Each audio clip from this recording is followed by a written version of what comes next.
Pourquoi le cinéma? Alors, le truc c'est quand j'étais jeune, il y avait, j'avais pas de frères et sœurs, mes parents tous les deux travaillaient, donc ils me laissaient souvent à la maison tout seul. Et je passais mes journées à regarder des VHS en boucle à l'époque, on n'avait pas les DVD, donc des films je regardais en boucle, c'était La Guerre des Étoiles, c'était Mad Max, c'était Superman, c'était Les Aventures de Sinbad, c'était Indiana Jones, ce genre de choses.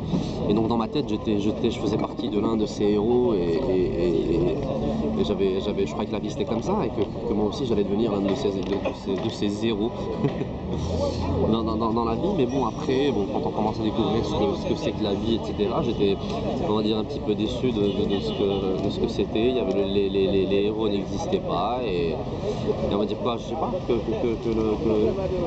j'avais toujours rêvé d'être quelqu'un d'autre, j'étais pas... Je sais pas. Donc voilà, je pense que l'amour du cinéma vient de là. Les films étaient mes compagnons d'enfance.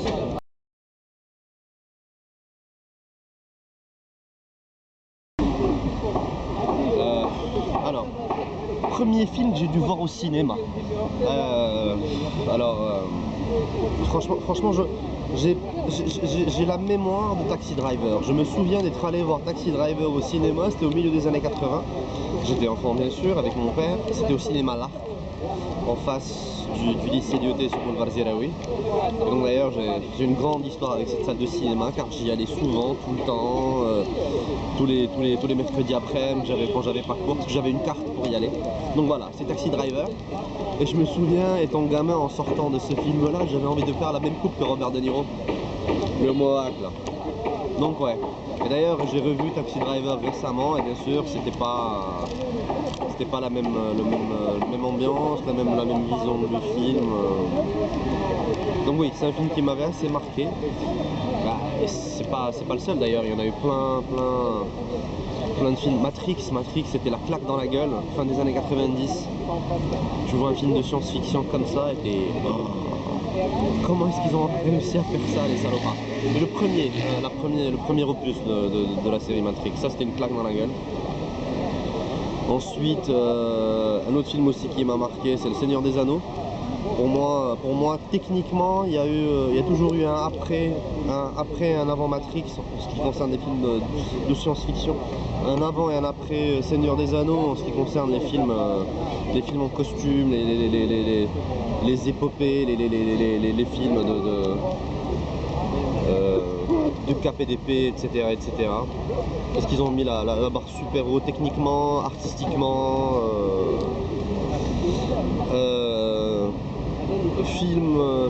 Film qui m'a marqué aussi, c'est Old Boy de Park Chan-wook. C'est un film coréen. D'ailleurs, il y a des rumeurs de remake américain avec DiCaprio et Scorsese. Ça c'est un grand film, ça c'est un très très grand film. Sinon les films qui m'ont choqué, Salo de Pasolini, Salo ou les 120 jours de Sodome. Ça c'était... Ah, j'étais écœuré, D'ailleurs je sais pas si j'ai pu le terminer ou pas.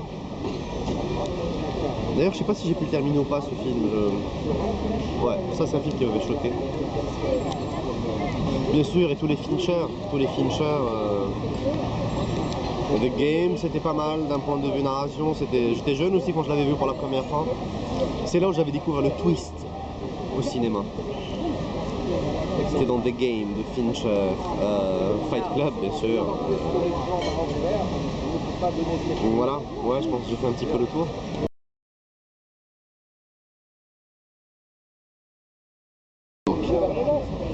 Au Cap Morocco, c'était mon premier long métrage, grâce à Nargis Nejar, qui l'ont connu de tout le monde. Voilà, j'avais encore une image, on va dire, romantique du cinéma. Et c'était très, très difficile parce qu'on va dire que j'étais très naïf. Mais bon, c'était une belle aventure, j'ai appris énormément de choses. J'ai eu beaucoup de problèmes sur ce tournage, notamment un accident de moto, crise d'appendicite. J'étais pas à mon avantage, j'étais pas très à l'aise, j'étais pas très bon, même s'il y a des gens qui ont apprécié un petit peu ce que j'avais fait. Mais bon, j'ai appris énormément de choses, c'est une très très bonne école. Donc voilà, Wake Up Moro.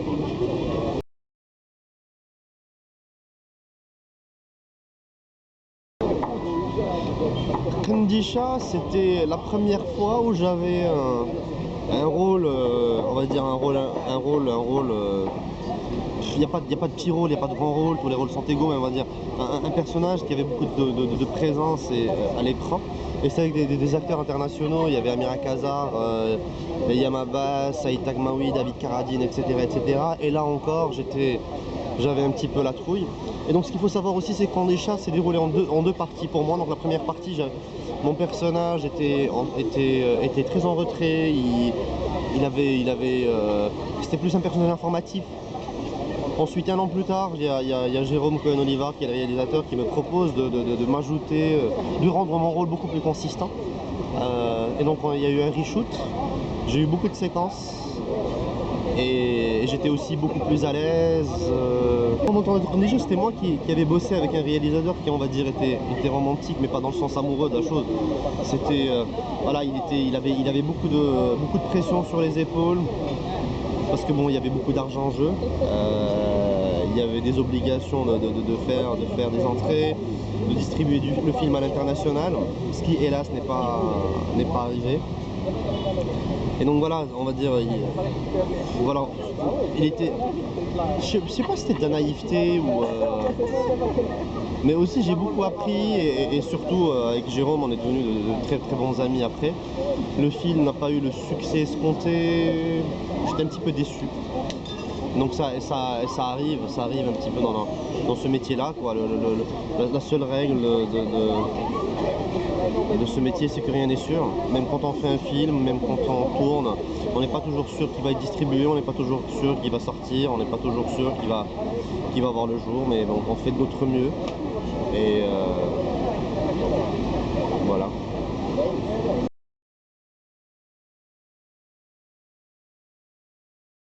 Les enfants terribles de Casablanca.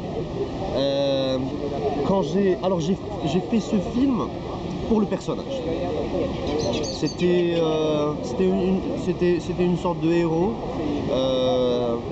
qui aidait les gens. Pour moi, quand j'avais lu le scénario, c'était vraiment, je voyais ce personnage, c'était un mélange entre Batman et James Bond. Alors dans tout le film, c'est pour ça que dans tout le film j'ai le même costume noir. Il n'y a que les chemises et les cravates qui changent. Parce que bon, quand on... ouais, voilà, chemise et les cravates qui changent en fonction de son humeur et en fonction aussi, parce que il avait pas de couleur, ce personnage, il avait pas de layers en anglais on dit, il y avait pas de, voilà, c'est pas de profondeur, mais il n'y avait pas de layers, il était assez monodimensionnel.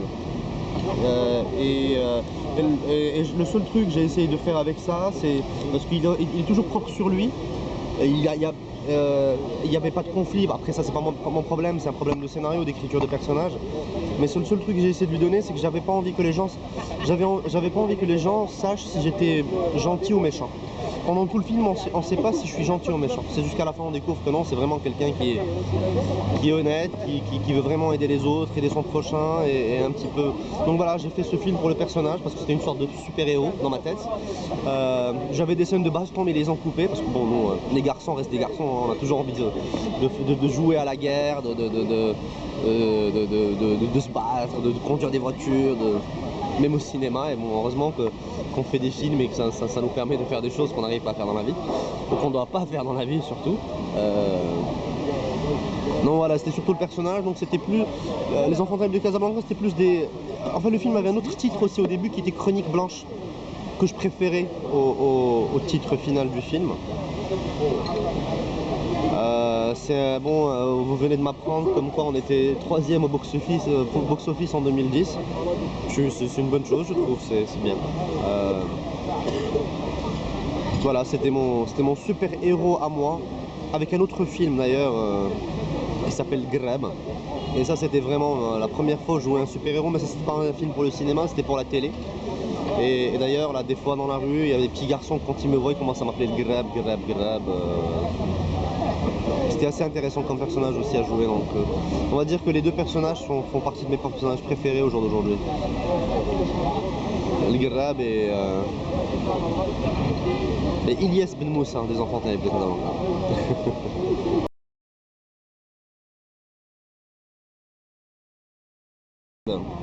C'est un film dans lequel je joue et dans lequel j'ai joué, qui est dans les salles en ce moment. Alors c'est marrant, je pense que je suis la première personne à avoir lu le scénario de Diane. Il y avait deux personnages, enfin il y avait le héros du film, et il y avait un autre personnage que personne ne voyait, il n'y avait que lui qui le voyait, qui devait être joué. En fait je devais au début jouer soit le personnage principal du film, soit cette entité ou ce personnage qui est là, que personne ne voit, qu'il n'y a que le personnage principal qui voit, etc. etc.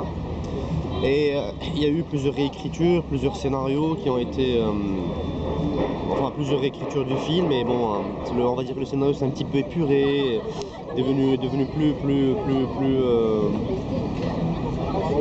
pas plus pointu, ouais, plus pointu peut-être. Et le personnage a sauté, celui que je devais jouer.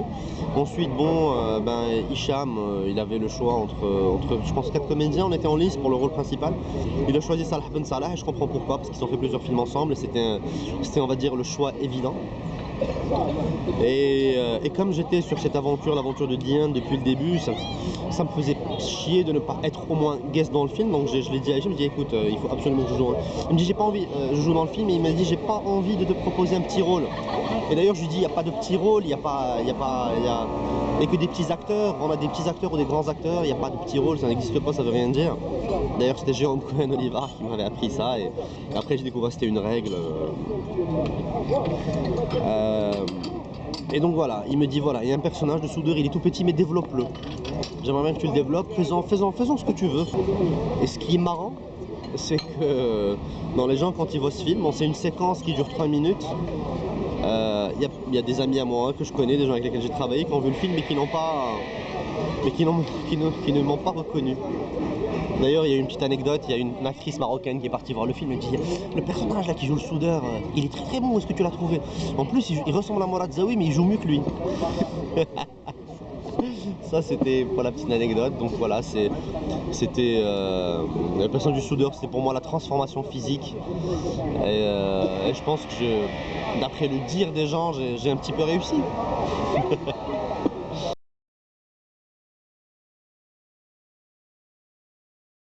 Mon avenir dans le cinéma, je ne sais pas, ça c'est à vous de me le dire.